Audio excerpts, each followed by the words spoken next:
In tribute to the many comedians of this country who has made us laugh, we will try to analyze tonight the philosophy of laughter. In other words, why do we laugh? Have you ever noticed that there's no such thing as laughter in the animal kingdom or in anything below man? For example, valleys never began to smile and mountains rocked with laughter. A pony never began to titter and then a horse gave a horse laugh. You just simply never meet laughter until you come to man. Man is the only joker in the deck of nature. And we say that man breaks out into a laugh, and he really does, because he breaks completely and totally with all nature. Now, why does he laugh? Well, we will give three reasons among many. First reason why man laughs is because he can see meanings in words. Now, that makes it necessary to define laughter. Now, this is not going to be a funny definition. Laughter is the unexpected juxtaposition of two ideas. See, that's not funny, but that's what laughter is. It must be unexpected. That's why you begin stories. Have you heard this one? Or if you have, don't say anything because I like to tell it. But laughter must always get meaning. Now, you take, for example, any kind of pun. A pun must always involve a common meaning and then an unexpected meaning. Now let us take any pun at all. Take, for example, the story of the visitor who came in to visit this particular house. And the lady said to the 6-year-old girl, "What are you going to do when you get as big as your mother?" And the little girl said, "Diet." Now it would have been terrible if I didn't laugh at that, because I would have to find another one. And the one that I had in the back of my head was that a blonde dies by her own hand. But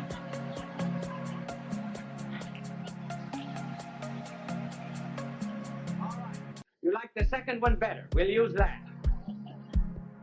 Now then, here a blonde dies by her own hand. Now there has to be, you see, a double meaning here. A horse, a canary, a cat could hear that story. They wouldn't think it's funny. You think it's funny, why? Well, simply because you are able to get meaning out. There are two meanings there. There's the common acceptance of coloration, and then there's the other acceptance of death. Now, if a box is filled with salt, it cannot be filled with pepper. And if the mind were purely material and just filled with that idea, it could not possess this. It's only a spiritual substance that can ever hold the two together. Man alone as a soul, man alone as an intellect, man alone is able to grasp meaning, therefore man alone can laugh. I know I chose puns. A great deal of fun made of puns. Said to be the lowest form of humor. Why is it said to be the lowest form of humor? Because it changes the subject. Your mind is going in one direction, suddenly it goes off in another. The best answer to those who say that fun is the lowest form of humor was the one that Oscar Levant gave. The lowest form of humor only for the person who didn't think of it first. And then we must not forget that the greatest pun that was ever used in the history of the world was used by the Son of God himself. He saw a man fishing one day. His name was Simon. He changed his name. Changed his name to Rock. And then a year and a half later, he met him, and our blessed Lord asked who he was. This man who was called Rock answered, "Thou art Christ, the Son of the living God." And our Lord answered, "Blessed art thou, Simon Bar-Jonah," was his old name. "Thou art the rock upon which I will build my church." It was a pun on his name. And if the Lord uses puns, we can get along with him too. Now, a second reason why we laugh is because we are capable of entering into ourselves, seeing ourselves as we really are, looking at ourselves in a kind of mirror. We can be pleased with ourselves, we can be angry with ourselves. If we were material, we could not do that, because a material thing cannot bend back upon itself. Now, for example, Here's a piece of paper. Oh, yes, incidentally, this came from Houston, Texas. Remember, I said last week, has anybody got a Landon button? By Jove, they got me a Landon button. There it is. You know, I think I'll give this as a prize now. I will give this as a prize at the next election to any candidate for the Senate of the United States who will give a half-hour talk on television without notes or reading from a teleprompter. First prize. Well, here's a piece of paper. Now, this piece of paper, it can be bent, but one side of it can never possess the other side because it's material. And so, if we were purely material, we would never be able to look at ourselves and see ourselves as we really are. But because we have a soul and are spiritual, we are able to introspect. If we have humility enough, we can laugh at ourselves. And because we know our own condition, we can also project and find similar conditions and situations and foibles and weaknesses in other people. But most of us are not humble enough to enjoy that kind of humor. For example, if a cartoonist went into a room where there were 20 people and drew a caricature of the 20 people, every single person would think the caricature of someone else was really what? Well, that's just exactly like me. But that doesn't look like me. If you have the humility of Socrates, Aristophanes had written a play called The Clouds. And Socrates was indeed a great old philosopher. Coincidentally, he said marry. He said, because if you marry a good wife, he said, you'll be very happy. If you marry and she's an old shrew, you'll become a philosopher. Well, he became a great philosopher. So he went to this play of Aristophanes called The Clouds. And The Clouds satirized this great Athenian philosopher, Socrates. Socrates goes into the theater. When the curtain goes up, Socrates stands up, turns toward the audience so everybody can see how ridiculous he really is. Now, not many have that kind of humility.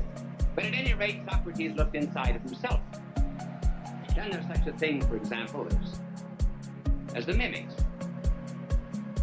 In order to mimic anybody, one has to be able to get on the inside of him, to even feel his gestures, to imitate the sound of his voice, and in a certain sense almost have something of his heart and soul. I think Ed Sullivan should be praised for having a mimic on his program one night who imitated him. It was one of the most marvelous imitations I ever saw in my life. I remember once I was giving a retreat, a priest retreat in Canada, and they told me that there was a priest who was making a retreat who was quite a mimic. Well, we had a half-hour recreation every day when we could talk during this retreat. And so I suggested that this priest give an imitation of me. He did. It was terrific. In those days, I must have begun every single sentence with "and so," because as he gave an imitation of me, every sentence began with "and so." And I asked if he could imitate anybody else. And then they told me a story about it. And the story was that he could imitate the bishop very well. Too well.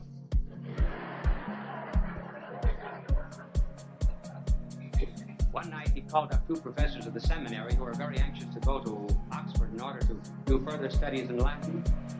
He called them up at 11 o'clock at night, pretended he was the bishop, and gave them an hour's examination of Latin over the telephone.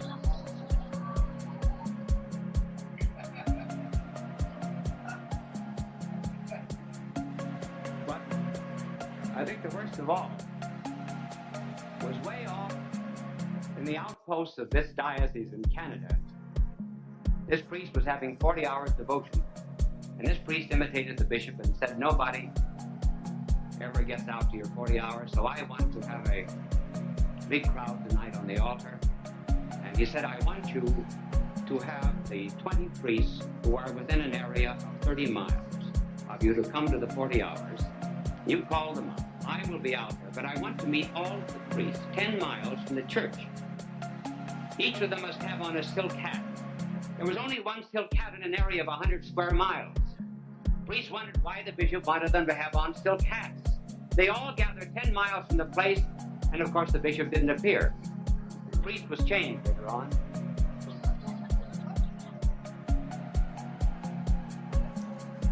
Well, introspection therefore requires a great deal of humility, and I say that almost only the saints have that.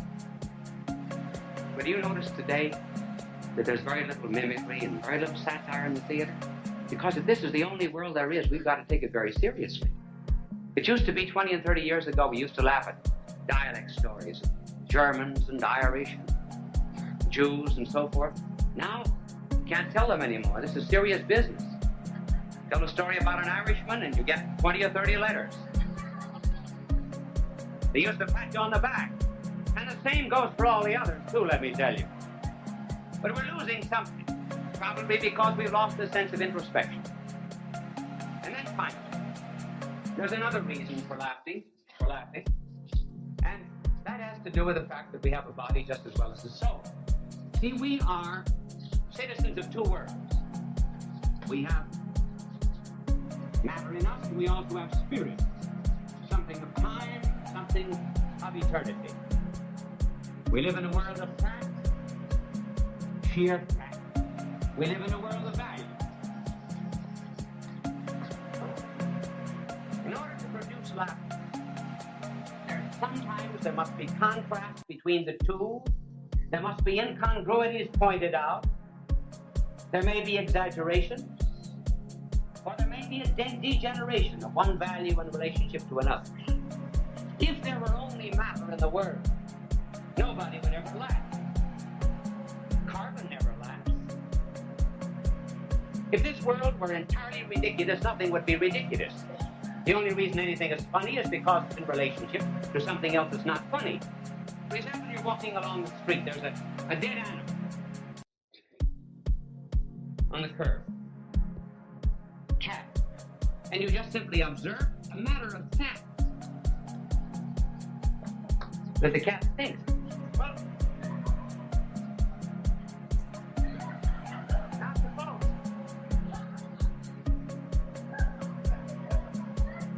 You're not supposed to laugh. That doesn't prove my point at all. I gotta pull this out somehow or other. All right. Suppose that immediately after you saw that dead cat, that you met a man whose name was Mr. Stinker. Well, thank you very much. Well, now why? It's simply because here there is actually some kind of degeneration or decline of values. And that holds for any value, whatever it be, intellectual, moral, spiritual, religious, political. Take, for example, a decay of some intellectual value. Think of how many stories have provided for the fact that a boy comes home from school, he's in the 3rd grade, he's got an arithmetic problem. He gives it to his father can't work the problem. The boy loves it. Why? Because the father's dignity has been pulled out. Is there anything funny to a child than to see his father stumble over a rug? Now, if there were not dignity, there would not be any humor or laughter. And then, not only for the intellectual, but take, for example, the moral. You see a man walking the street, a very dignified. He may have on a silk hat. And he suddenly slips on the ice, and both feet go out from under him. Now, why is that funny? You see a tree fall, you never laugh. See a chimney fall, you never laugh. See a dish fall, you don't laugh. But you see a man with a silk hat on fall, you do laugh. Maybe it has some relationship to the great theological doctrine of original sin and the fall of man. But I believe, however, that there is a kind of a moral judgment. We're saying that anybody that's so proud really ought to be humble. Ha, ha, ha, he fell.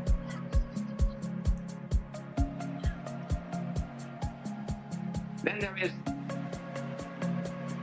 is laughter recorded in the social order. Think of how many how many jokes there are about marriage.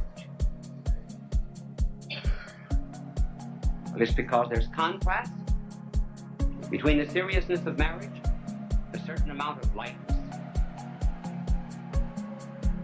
I heard of, oh no, I'm not going to tell that. Samuel Butler once said of a certain woman, he said, she never was made to be a mother, but she was made to be a mother-in-law. And then there's also all kinds of stories that are told, for example, about social climbers. Oh, I should say something, too, about marriages and mother-in-laws. Here is one. Did you know, I think there's too many jokes told about mother-in-laws. And in defense of mother-in-laws, this should be said. That St. Peter was called the Rock. St. Peter always remained on the most intimate and cordial terms with our divine Lord, despite the fact that our blessed Lord healed his mother-in-law.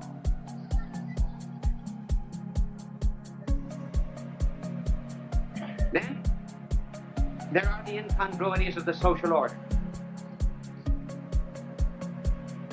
For example, Bob Burns used to tell the story about an octave down in Arkansas. She always tried to crash the society of this little town in Arkansas, was never able to do it.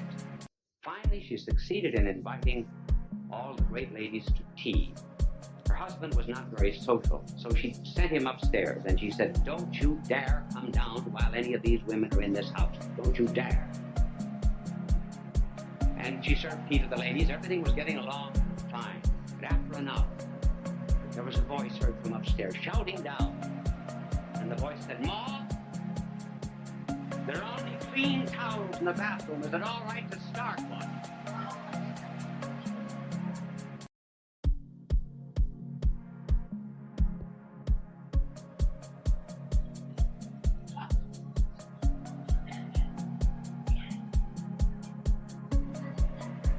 But then there was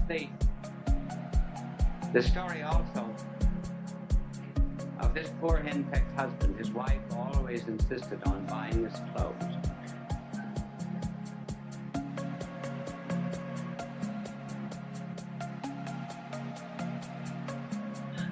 So this time when they went into the clothier, he tried on one suit after another. She picked them out. He didn't like them. And finally she became exasperated. And she said to him, all right, take whatever you want. You've got to wear it anyway." Well, he said, "Dear, at least the coat and vest."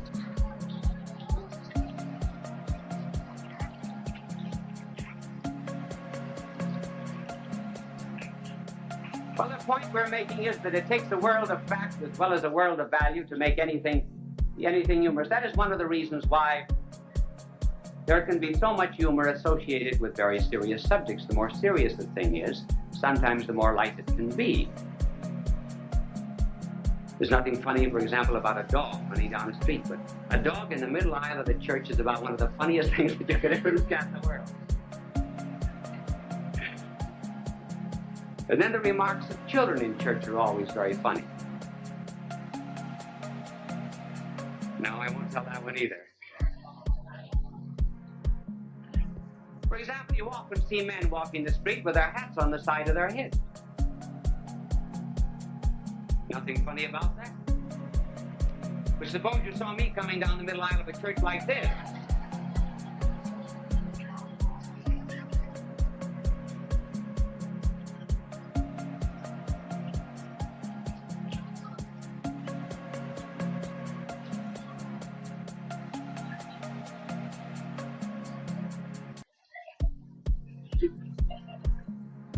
You see, you've got to have the contrast, don't you, of the spiritual and the material.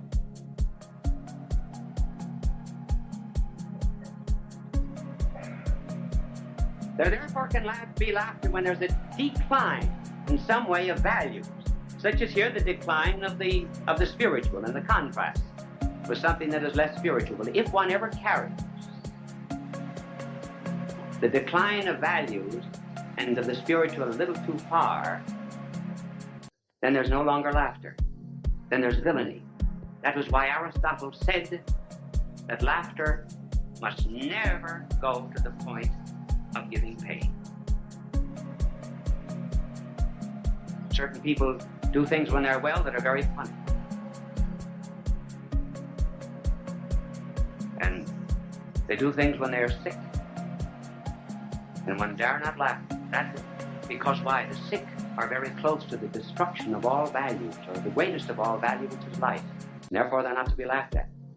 I don't know whether there's anything amusing in this, but it always strikes me as funny. Do you know that I think that one of the funniest things in the world is to see Molotov of the United Nations. Here's a man who has participated in the seizure of northern Vietnam, of Peoria, who has enthralled and put in slavery 37 out of every 100 people in the world. I think it's extremely funny to see this arch-revolutionist wearing pince-nez glasses. Somehow or other, the two just every now and then go together. To me, it's just as funny as Rocky Marciano going to a ring with evening clothes.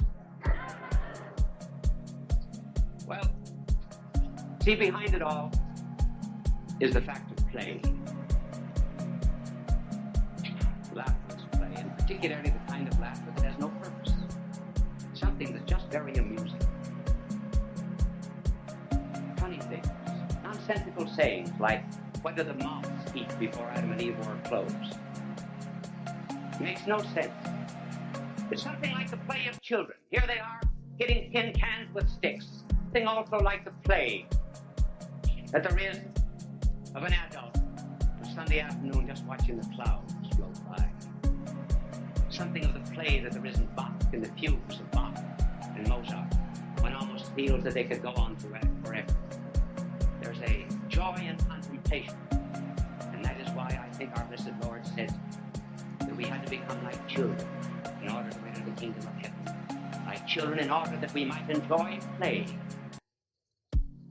And therefore, laughter. Look for me in the nurseries of heaven.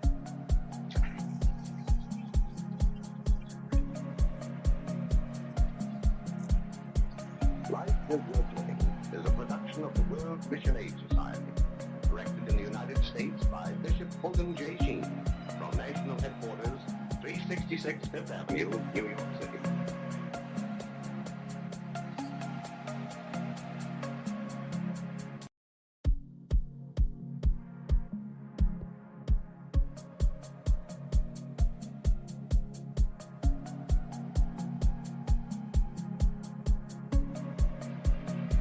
We have received so many letters from people who have had greater sufferings than this little girl. We decided tonight to talk on the subject of suffering. First, on some of the paradoxes of suffering. Secondly, on two ways of meeting pain or suffering. And finally, how to accept it. First of all, the paradoxes. Have you noticed that in our contemporary civilization, there happens to be a coincidence? First of all, a great material prosperity, and at the same time, a tremendous amount of inner and mental discontent. First of all, we do have material prosperity. The per capita income of the United States is around $1,750. In China, it's $26 a year. But along with that, there's an inner unhappiness. 51% of the hospital beds of the United States are occupied by mental patients. We ought not to have this tragic sense of life with so much prosperity. Why is it? Certainly it's not because we're prosperous. It can only be because, to a great extent, we are assuming that all we need to be happy is some external prosperity. In other words, we made our philosophy a philosophy of having, rather than a philosophy of being. And the reason there is this inner discontent and unhappiness is because man is trying to put the infinite into the finite. This is the mathematical symbol of the infinite. This is the symbol of the finite. What we're trying to do with our soul and our heart that was made for the infinite, life, truth, and love, we are attempting to pull this infinite down into our finite structure with all of its material material environment. It simply cannot be done. Rather, what we should do to be happy in the midst of prosperity is to take this finite nature of ours, plunge it into the infinite. As Hans Berkel said, this line of the human and the finite and reason must be crossed somehow or other. And Berkel continuing said, it is crossed above by faith, and it is crossed below by instinct. That is the first peculiar paradox of modern science. Now there's a second. And the second has to do with pleasure.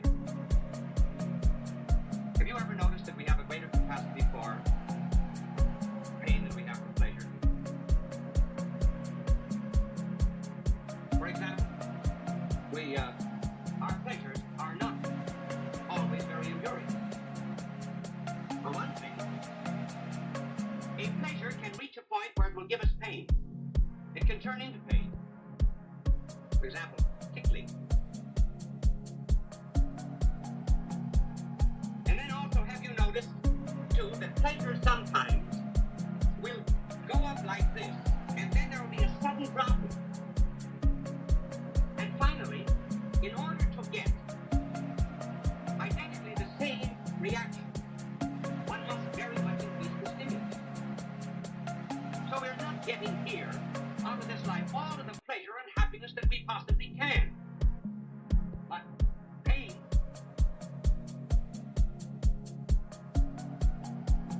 it seems, could very quickly reach an end. And yet somehow it reaches that end that we anticipated, and we still bear it. We go to a dentist, and we feel that if he drills 5 minutes more and goes 6 feet deeper, I just can't stand it. We stand it all right. And then he continues to bore, and we know he's going to hit oil. We stand it.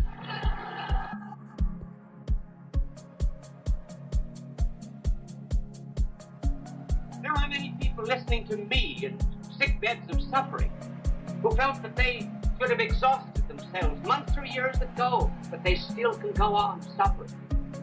Now, why is this? Why do we have a greater capacity for pain than for pleasure? I think because it was intended by God that all pain here today. That's why we seem to exhaust it.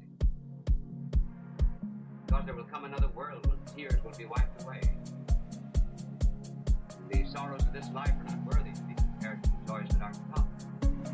But with pleasure and joy, particularly, is not intended to be exhausted here. That comes elsewhere. That happiness is being saved for heaven.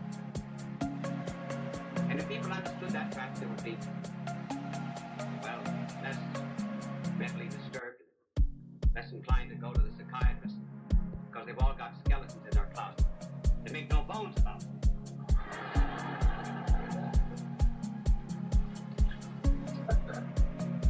That brings us to the double reaction to pain. There are two possible ways of enduring pain. As Stevenson expressed the way looking out of prison bars. Two men looked out through prison bars. One saw mud, the other stars. And in the midst of agony and pain and suffering, one reaction of pain can be rebellion. The other reaction of pain can be resignation. Why this difference? The difference is due to the fact that this person sees no purpose in pain. And when there's no purpose seen, no final destiny, when pain is just as opaque as a curtain, then it's rather natural for the soul to revolt against it. When one can see a purpose in it, see it as a means, see it transparent, and as opening onto something else,